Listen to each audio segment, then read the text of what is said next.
A long, long time ago, I can still remember how that music used to make me smile. La-di-da-di-da-di-da-di-da-di-da-di-dum. It's like a little Wayne guitar solo. Just two notes. Na na na na na na na na na na na na. And I can't remember if I cried when I read about his widowed bride. And la-di-da-di-da-di, somebody died. But February made me shiver. So does March, 'cause it's still pretty cold outside. Yeah, it's been gray and cold. I know, I didn't even want to go walking yesterday. Yeah. I'm going to get just fat if I don't start walking again. I know, but it'll be spring soon. Yeah, I suppose you're right. Hey, Boozhoo! Hoka, hey! Welcome back to Boozhoo. Oh, happy St. Patrick's Day. Yeah, happy St. Patrick's Day. Today is March 17th. Welcome to the Boozhoo Nanaboozhoo podcast. And for our OJIBWE word of the day, Guinea big snake. Because today is the day that we discuss, that we celebrate a great man, Saint Patrick. Because back in the days of the grandfathers, there was a man named Patrick who came into Ireland. And Ireland at the time was being ruled by snakes. Snakes everywhere. There were snakes in the cupboards, snakes under the house. You'd go out and there'd be a snake wrapped up in your bike spokes. Snakes everywhere. The people they didn't know what to do. So Patrick, he comes in with his magic flute. He got from one of those snake charmers in the Middle East. And he comes in with that flute. He starts to play a magical song. And all the snakes, their heads poked up. They're like, what is that beautiful music? And they started to follow Patrick. And Patrick led them to a cliff. And with the magical flute, they all jumped off the cliff and into the ocean and left Ireland for good. Well, without the snakes, the rats didn't have a natural, predator or whatever. The rats took over Ireland. And so once again, the people of Ireland were like, Patrick, can you help us? We appreciate you got rid of all the snakes, but now the rats are going nuts because there's nobody here to eat the rats. So he takes out his pipe one more time. He takes out his flute one more time. And he starts to play that beautiful sound. And sure enough, all the rats, they followed him out of town and jumped off the cliff and into the ocean. So there were no more rats in all of Ireland. And this is why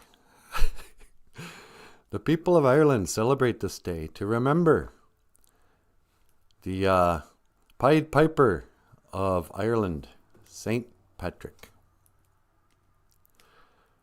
To learn more about this, that's not really the story, is it? No. That was kind of my hazy understanding when I was a kid of what St. Patrick's Day was all about. I thought it had something to do with snakes. And then I got it kind of garbled up with the Pied Piper story. Like he got rid of all the rats or something. And he was from somewhere over there. And then I think he also took all the kids away. Made them jump off a cliff. And they were like, don't forget to pay the piper, or he'll hypnotize your children or something. But I looked into it a little bit this morning. Guinea big snake. In fact, we have a special guest here. G'nay big. Boozhoo g'nay big. Boozhoo, boozhoo, boozhoo, boozhoo. Oh wow, you ever creepy? I'm a snake. What do you expect? Ladies and gentlemen, g'nay big. Why don't you say hello to the people? Ekadon boozhoo. Hello, hello, hello, hello, hello, people. G'nay big, Nandisha Nakas.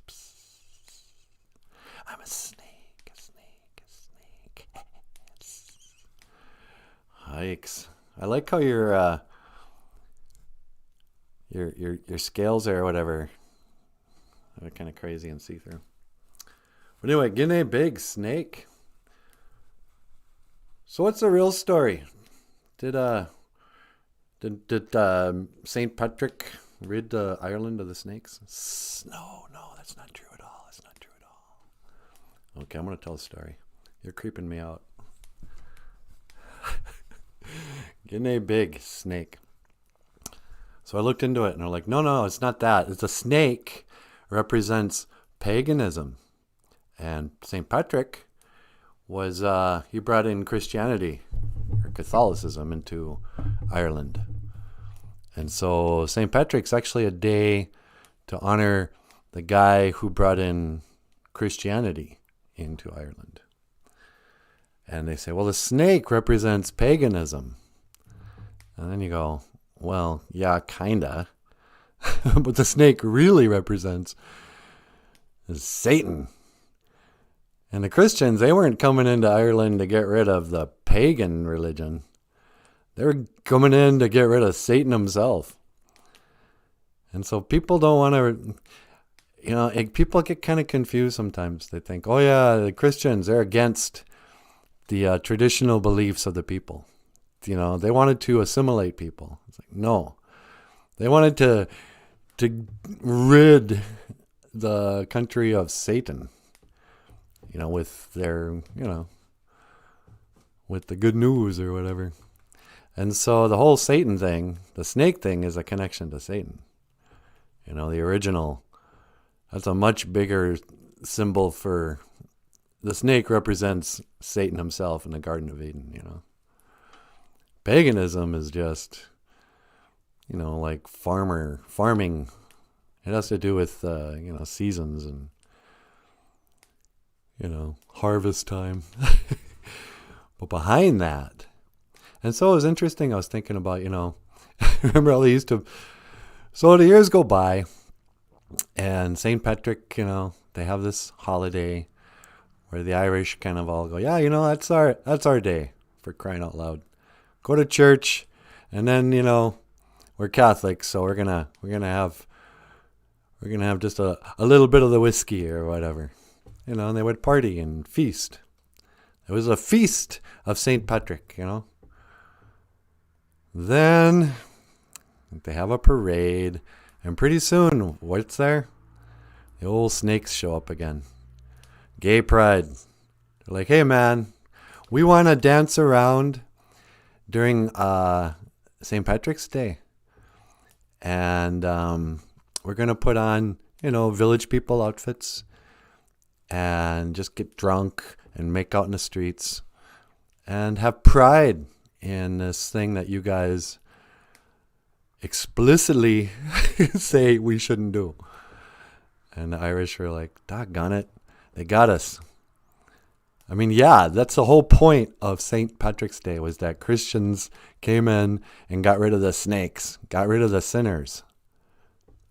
And then you turn around a couple hundred years and you're like, yeah, okay, go ahead.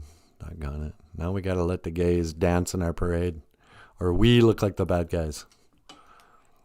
And I got to tell you, on this St. Patrick's Day, and to my Irish brothers and sisters, you guys really take a lot of criticism well.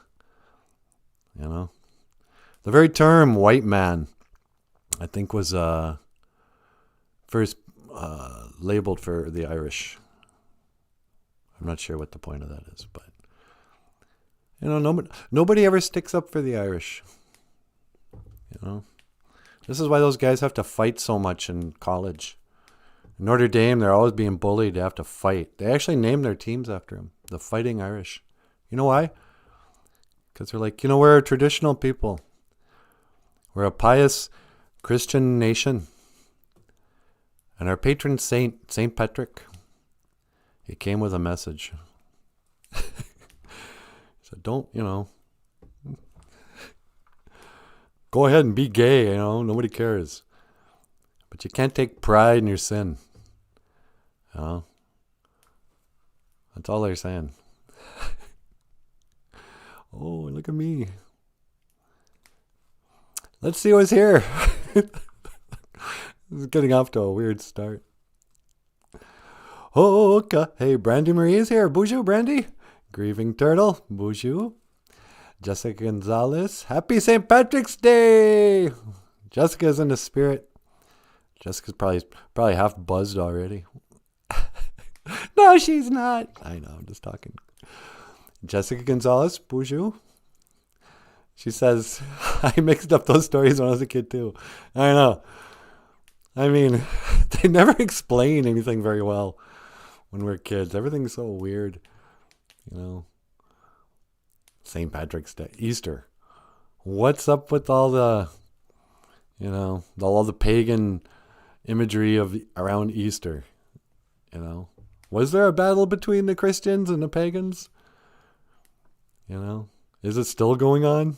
I guess all that Santa Claus stuff is all pagan.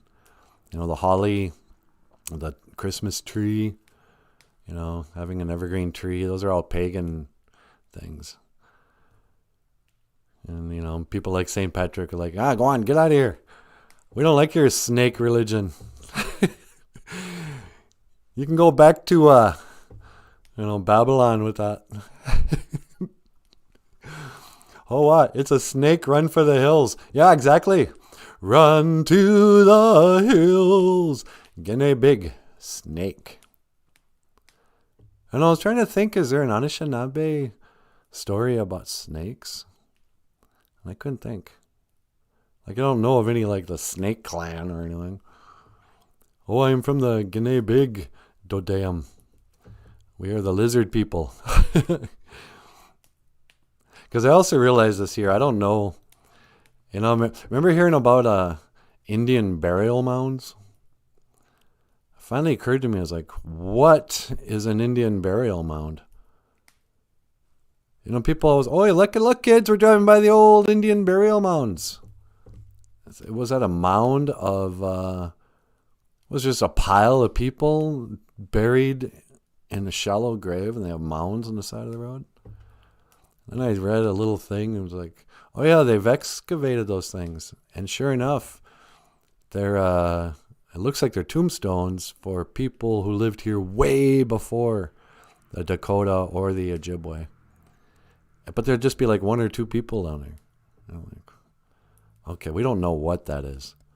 And who these people are who lived here, 2,000 years ago. Nobody knows anything. Boozhoo, G'nai Big. Hey, G'nai Big. Jessica wants to say hello. Boozhoo, Jessica. Boozhoo. G'nai Big, Nandishanaka. I'm a snake. I'm the snake. I will tempt you with sin. Yikes, dude. He's creeping me out. Is he really? Yeah, I don't know where that voice came from. The snake.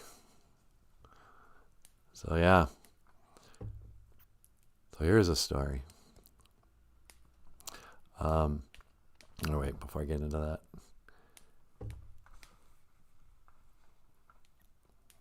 I can't work my mouse very well. I don't think the serpent in the orchid was named Satan. I better recheck. But the Bureau of Biblical Identification. Yeah. Whatever his name was. Lucifer? Light bearer? But anyway, it basically breaks down to two groups. They're the group that follow the snake, the serpent. You will be like God if you just disobey that one rule. Do what you want. Do what you will. Do what thou wilt. And then the other group that are trying to get rid of snakes. You know? But that's the secret, you know, behind all these. I guess there's some biblical stuff about snakes. Like, there's something creepy going on with those two snakes that wrapped around the doctor's symbol. And it looks just like something to do with DNA, or I don't know. A lot of creepiness around snakes. You know. I think there's something kind of on a deep level that creeps us out, just symbolically, about snakes. You know. It does me anyway. I don't like them. I'm racist against snakes. I don't like bats either. I saw too many vampire movies growing up. I see a bat now and I'm like, I hear of people who will just like, oh, catch a bat and set him free. It's like, yeah, right. A bat comes to my house, he's dying. I've sacrificed brooms just to kill a bat because I smack them so hard. I gotta find that tennis racket. Those are good for killing bats too. But no, I'm not one of these people who, you know, loves all animals. I discriminate based on species. If you're a bat, you die. Spider, you die. Snake, you die. I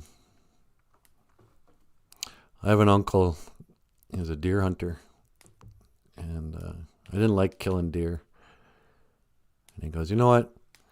God put deer on this planet for just one reason. And that's to die. I was like, I don't want to kill a deer. They're too cute. So, come on. Get out there, go kill a deer. It's like, no, let them live. I'd rather see them starve to death. I don't want to shoot one and feed my family. Vernon also said, he goes, you know, some people, they hunt for like a cultural experience. Some people hunt to feed their family. Me, I hunt because I hate deer. Like, what? He goes, oh yeah, I'm just out there on a murderous rage. I hate every deer I see. If I could kill them all, I would. It's like, I thought you were a nature lover. I goes, oh yeah, I love nature. I love to kill it. Oh, jeez. Getting big, perfectly creepy. Yeah. Snake. That's what I picture Satan being like. A little whisper in your ear. Go on, go ahead. Do it. Who cares? Come on, do it. No one will find out. It's that nagging little voice that tells you to do something and you know you shouldn't. Jessica, in a lot of different cultures around the world, there are stories about a giant snake, either under a sort of tree of life or under the earth. Even some Indians have a similar story. Oh, well, that would make sense. A giant snake under the tree of life, you know. I've heard rumors that Garden of Eden was at the North Pole, and that there used to be a huge tree that went all the way up to the firmament from the center of the, you know, flat circular plane we live on under a dome.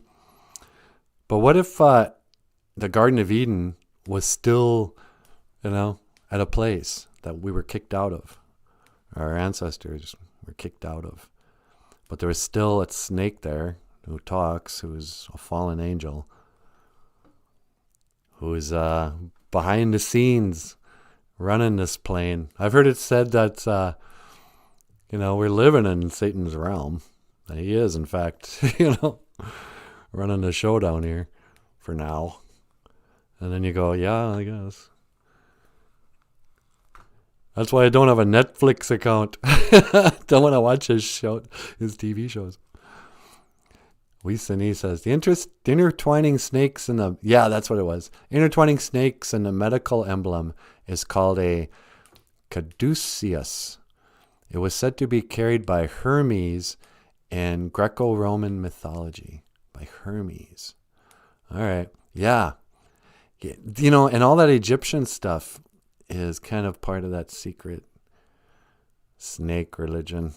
You know, some people, it's paganism. It's the Egyptian whatever. You know, and it gets sort of garbled. But I think behind it all is that old snake trying to make Christianity seem like just another, that it's not what it is, you know. Like it's just a fad or a cultural practice or something. And it's not actually good against evil. Grieving Turtle says, who's on line 666? Exactly. I lived alone. My mind was blank. I needed time to think, to get the memory from my mind. 666. The number of the beast. Hello, children. Welcome to Sesame Street. Sesame Street is brought to you today by the letter S for snake, and the number is 666. It is a human number. Reckon the number of the beast. This is Sesame Street in the end times. Today's Sesame Street is brought to you by the beast. It is the mark of the beast. I heard somebody suggest, because what if the mark of the beast was a typo and that R was supposed to be an S and it was actually the mask of the beast? And I go, yeah, you know, if you don't wear your mask, you can't buy or sell. You know, you can't have a job. You can't go into Walmart. It's actually the mask of the beast. There we go. Paul Stanley got his second vaccination shot. I saw that. He was telling everybody to get their vaccinations. Yeah, it's so weird.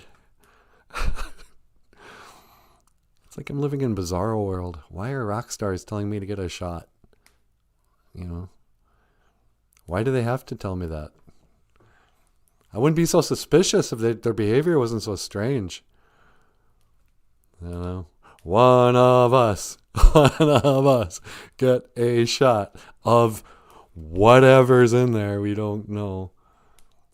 Trust this creepy guy that you can't verify. Dr. Fauci. Jessica says, the single medicine snake represents the snake on a pole that the Israelites were supposed to look at and be healed in the wilderness. Yeah, that's right. They had to look at this snake and that would heal them. Or something crazy. That just seems so satanic too. There's some similarity between that symbol and the Greek one. Yeah, all these religions are connected.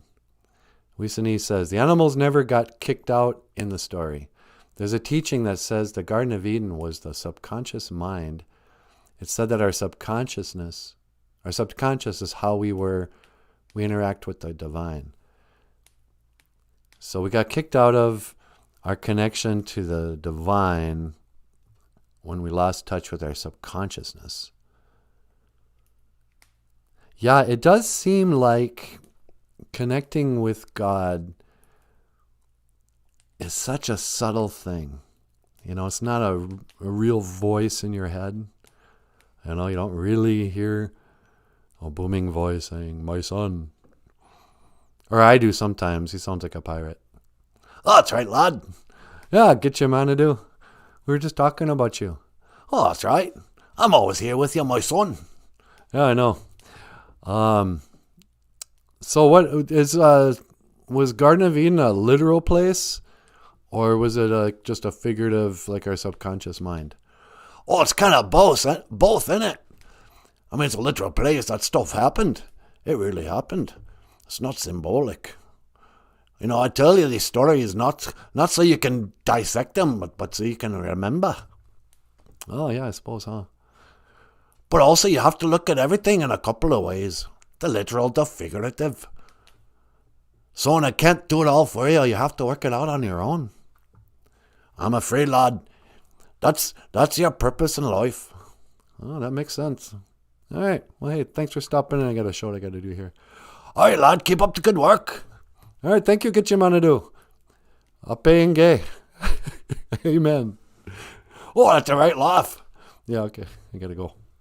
Anyway. So, yeah, I commune with GOFUNDME, and I hear voices. But that's because I'm crazy. Somebody said, how come when you talk to God, it's called prayer, but when he talks back, it's called schizophrenia? Jessica says, celebrities are medical professionals now, don't you know?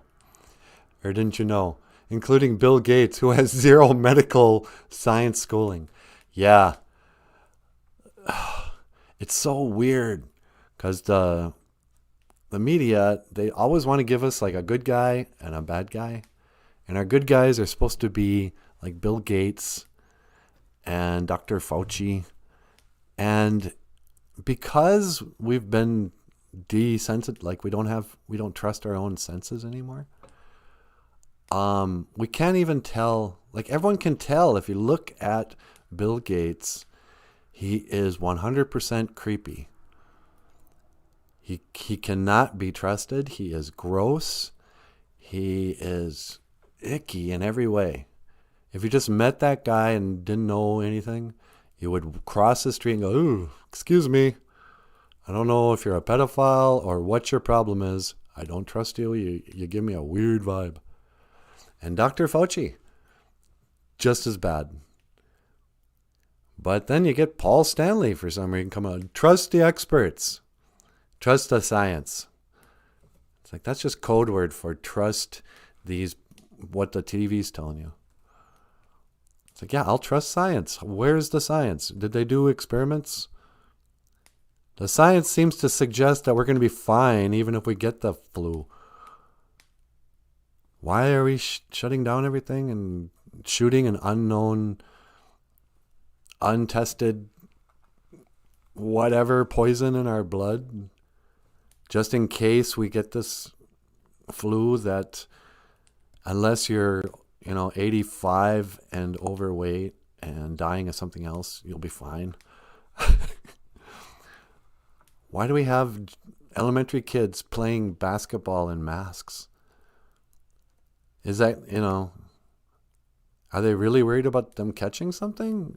Because that's not going to help if there really is something, but they're not worried because, oh, what luck. The children who don't have other diseases already don't seem to get it. What a mysterious disease. But nobody can think straight because by now we've brainwashed everyone to up is down, down is up. And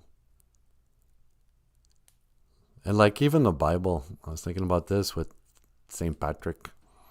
So he apparently comes in to clean up Ireland. And it kind of sounds like Ireland was just overrun with sin. Like the snake represents a separation from God and from God's laws. So it's not just don't be gay. It's don't, Today's Sesame Street is brought to you by the letter S for sodomy. So they say, yeah, quit doing that. Quit your partying, quit your, straights too.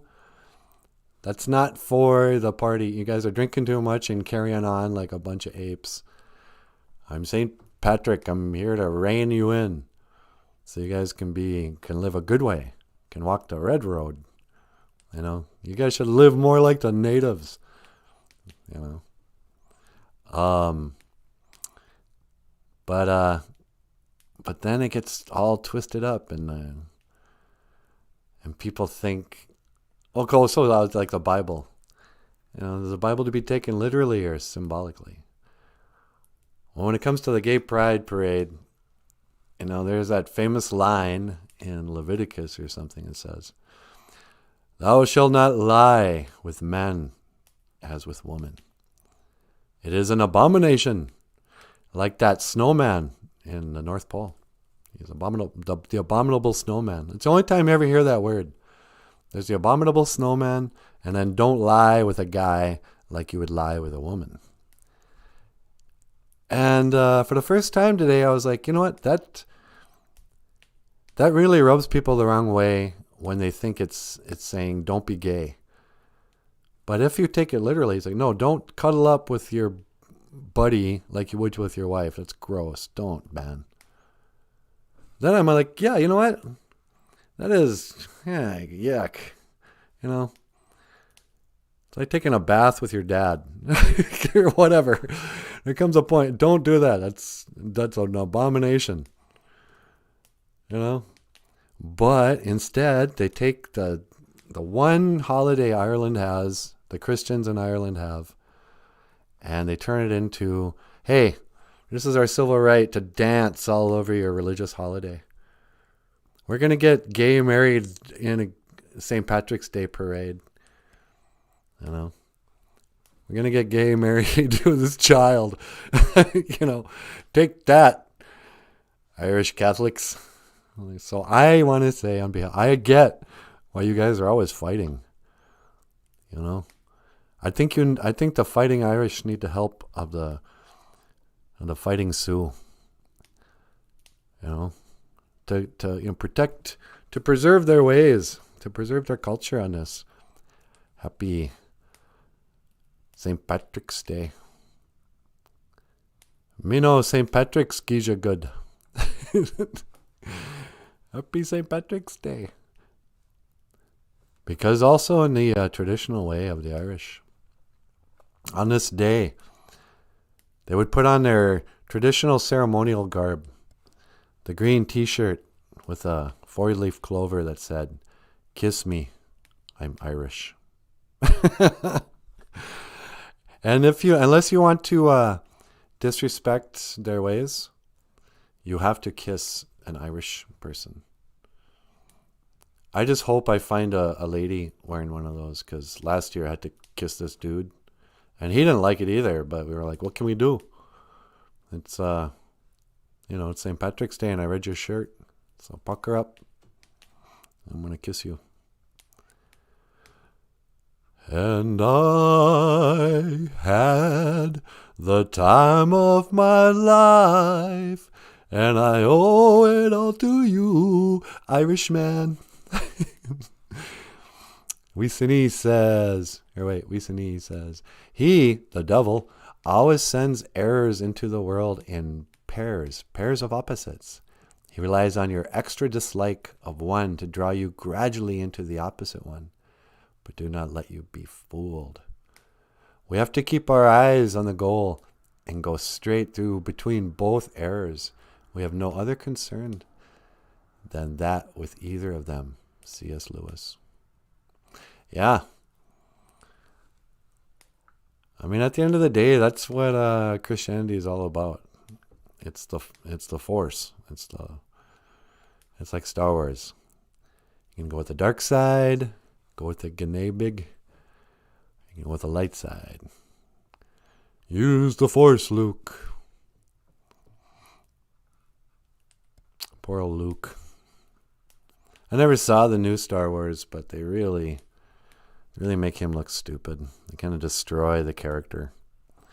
And they get this Nancy Sue, some girl. I'm a young, empowered feminist who's now the main character. In the old Star Wars, there was one lady in the whole universe, Princess Leia. And that was enough. They didn't have her, doing gymnastics and Spider-Man jumps for some reason. Way more powerful than even Darth Vader. Oh, look at me. I say that a lot. Oh, look at me. I know, it's so funny. And kind of ironic because, I'm being filmed on a live stream YouTube. Oh, look at me. Look at me, everybody. I'm on the YouTubes. Sunny day. La-di-da. Oh, wow. Is it 6:50 already? Sorry, it went by quick. I think we started late. So, sweetie. Yeah? You want to take a call? Oh, sure. What line? Line 2. All right, line 2. Caller, you're on the air. Oh, it's Your Holiness. Sweetie, it's the Dalai Lama. Yeah, I see that. How you doing, Dalai Lama?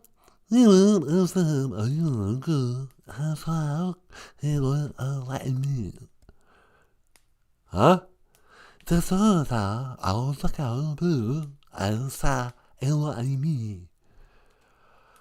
Yeah, I keep forgetting. He doesn't speak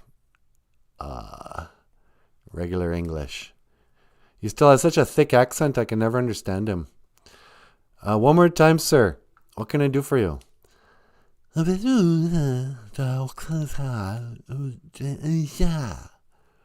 want to teach you Ojibwe word of the day?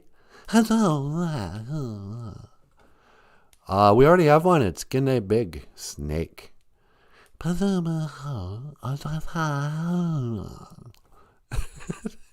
Yeah. Again, I can't understand you. Okay, I'm gonna have to let you go, man. I got a show I gotta do here. Yeah, GOFUNDME, Minoa. I understood that. All right. Dalai Lama. He's I don't understand how after all these years he still hasn't kind of dropped that weird Himalayan accent. I mean, let's face it, he was a kid when he left the Himalayan mountains or wherever. You'd think by now he would have picked up English well enough we can understand him. But I used to run with a lot of people who'd be very offended by that call.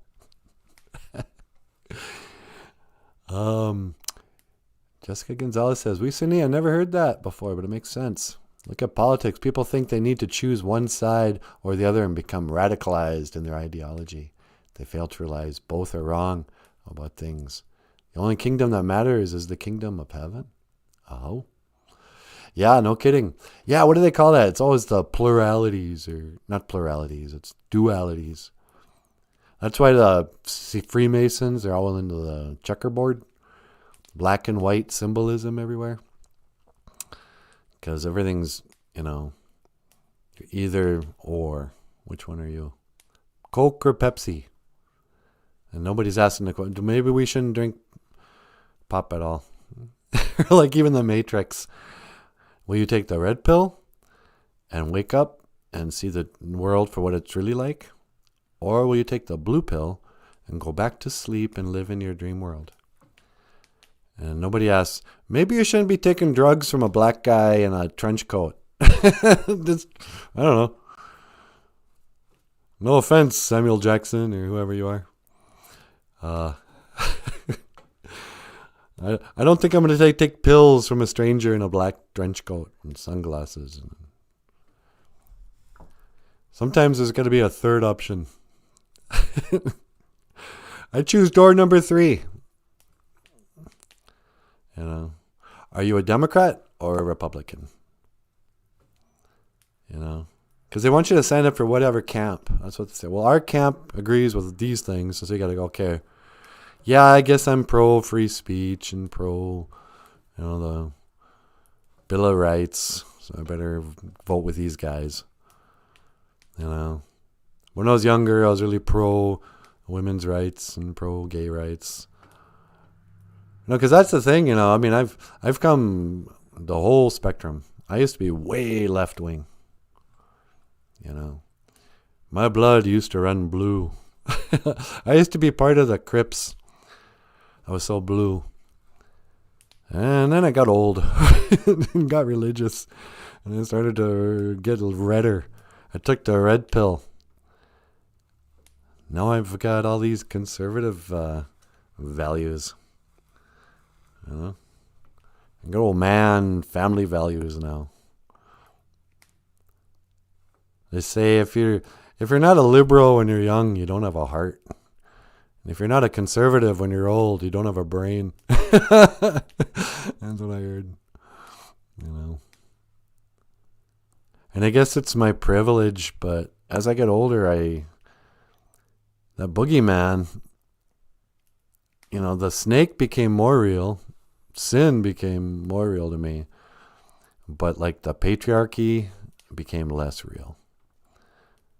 I stopped seeing the villain being the white man, you know. I stopped feeling like, oh, you know what, it's corporate America that's keeping me down. You know, it's racism. That's how come these girls won't go out with me. They're racist, you know. And when I stopped thinking that everything was racist against me, what I was left with was, hey, you know what? We really should have guns. Yeah, that's probably a good idea. Not only am I no longer pro gun control, I now want to give every woman in the country a free gun. Let's arm the women. If every lady had a 6-shooter and was trained, you know, crime would go way down. You know? Not only do I think people have the right to have a gun, I think they should have to have a gun. You know? It's like having a driver's license. It's a privilege, but it's also almost a right. We should make it available to law-abiding, sober people. You know, it is the great equalizer. I mean, I don't have any guns because I don't need any because I'm so tough and I have nothing to steal. I mean, what are they going to steal? My green screen fireplace? I don't know. I got a pretty sweet laptop now. Thank you. But, you know, I have 3 guitars, but they've all been played pretty well and they're not really worth anything. So I'm not afraid of crime, and I know a little bit of karate. You know, I saw Karate Kid like 5 times, so I can do the crane. So I don't feel like I need a gun, but I think it'd be cool if like my mom had a gun. So if like anybody and some old drunk shows up some night, she can just pull out her Dirty Harry. She'd be like, I got 6 reasons why you need to leave right now. Don't forget the one in the chamber.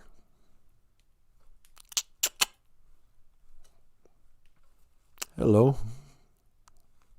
I'm a little lady. I want my mom to be like one of those old ladies you used to see, like Granny on the Beverly Hillbillies. Like holding a shotgun on her lap as she rocks back and forth on a rocking chair. That would keep women a lot safer, I think. But when I was a liberal, I hated guns. I just hated them. I hated anybody who liked guns. I didn't even like hunters. I just thought people were too stupid to have guns. And so I thought the government should make a law saying no more guns. You guys, we gave it a try, but you couldn't behave. You know, you started gangs. And you shot up schools. So now we're going to take back these guns. Maybe now you'll learn. Maybe in a couple 100 years we'll reconsider. And you can have your guns back. But until then, no more guns. And we would come and we'd gather up all the guns. And we'd go into like the bad neighborhoods. We'd go, hey, gang members, come on, hand them over. Yep. No, and the AK-47, give right here. You don't want to get a ticket, do you? And everybody would turn in their guns. And that next summer, there'd be no murders. There'd be no robberies. There'd be no suicides. You know, it would be the Garden of Eden again. Because we got rid of all the guns. And the children could laugh and play. And then I grew up, I was like, what, are you out of your mind?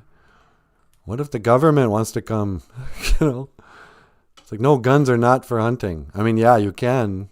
That's a convenient side thing, but they're for self-defense. You got to be able to kill somebody in case it comes down to that. And that's why I'm proud to be American. And I'm proud Anyway, so yeah. And then, you know, when I got religious too, this was the other thing. It was like something went off. When my cat died, and I was so grief-stricken, I started to pray for real. I mean, I'd prayed for real in the past, but this was different this time. It was like something clicked. I don't know, awareness. I don't know. And then suddenly I had to revisit and go, wait a second, okay. I am a feminist. I support a woman's right to choose.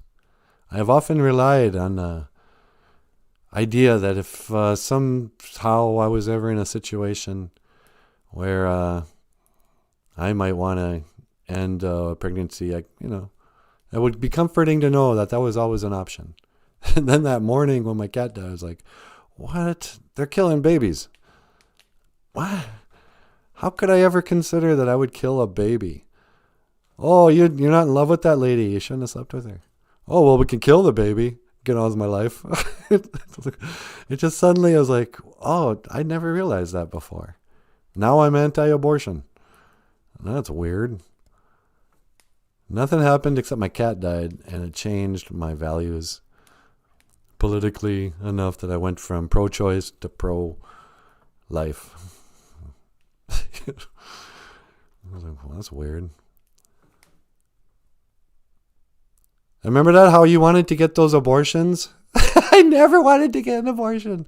Oh yeah, Natasha, she was on her 14th abortion. Sometimes she'd get pregnant just to get an abortion. And I'd be like, okay, no, enough of that, sweetie. They're going to believe you. Don't say that. Yeah, I'm just kidding. She never had an abortion. But, hello, children. Today's Sesame Street is brought to you by the letter A for abortion. And the letter M for cold-blooded murder. Okay. The actor who played Morpheus is called Lawrence Fishburne. Thank you. Yikes. I think I just did a racism. You did a racism? Yeah, I called Lawrence Fishburne that other black actor. You know, there's only two of them. I think I called him Bill Cosby. Yeah, Lawrence Fishburne. Sorry, Lawrence. I know I'm not the first one to get you mixed up with that other guy. You're just two really cool black actors. It's not an insult. And I can't remember my own name half the time. Like the Wild West, super low murder rate. Almost got like everyone walking around armed, keeps everyone well grounded on what's important or not. Yeah, exactly. You know, people got used to cowboys, the Cartwrights carrying around a 6-shooter. I think we'd be all right if all the old ladies were carrying around a maybe just a shoulder strap with a gun. And you're walking in Walmart to some old lady, picking through the produce. And if anything goes down, you're like, hey, lady, they're robbing the store. And she's like, okay, 1 minute. Hold on, honey. Go ahead, make my day. I want to see the old ladies with guns. We got to train. We got to redesign these guns too so they don't knock over an old lady. It doesn't have to have such a kick. It doesn't need to be, just something that's enough to kill somebody at close range. I want to go on, this will probably get censored too. You can't be pro-gun. I want to go on, I want to be sponsored by Smith & Wesson or something. See, when I was a kid, that was like a kid thing. They give you rifle safety, gun safety. I would say, okay, today, you become a 5th grader or something, and it'd be an after-school class because so many kids started getting BB guns for gifts. And they'd be like, okay, hey, here's some gun safety. Don't ever point this end at your friend. This is called the safety. These are the hunting rules. This is orange. You should wear this when you're out there, They give us all kinds. You have to pass a test so you get your gun safety license. I don't even think you needed it. You could just grab your cousin's gun and go out and start shooting. But, there was a time before they villainized having a rifle. We had here's a yearbook from when I was a kid. They had Rifle Club. And right there in the yearbook, there's a picture of a whole bunch of teenagers lying on their bellies in the like army hunting, pose, shooting from the ground, lined up, practicing, target shooting. What a fun club. But you can never have a rifle club in a school now. They've ruined that for everybody. But Jessica says, yeah, but instead there's awful suggestions like in the UK where they're saying maybe they should issue a curfew for men because men are inherently more dangerous. Yeah. Isn't that great? A curfew for men. And again, it's one of these things where, they want to say men are the problem. But instead of saying, okay, ladies, don't go walking around by yourself. Hey, don't you tell me what to do. I'm a strong, independent woman. But also trying a group of men before they actually commit the crime. And again, trying to police a group. It's so stupid. Because, of course, the actual criminals will never pay attention to the curfew. It's just like gun control laws. The only people who would go obey the law are the law-abiding. Like, doggone it. I loved hunting and defending my farm from predators and the possible crazed, weirdo who might come out here. But if the law is the law, I better give up all my guns. Meanwhile, the boys in the hood,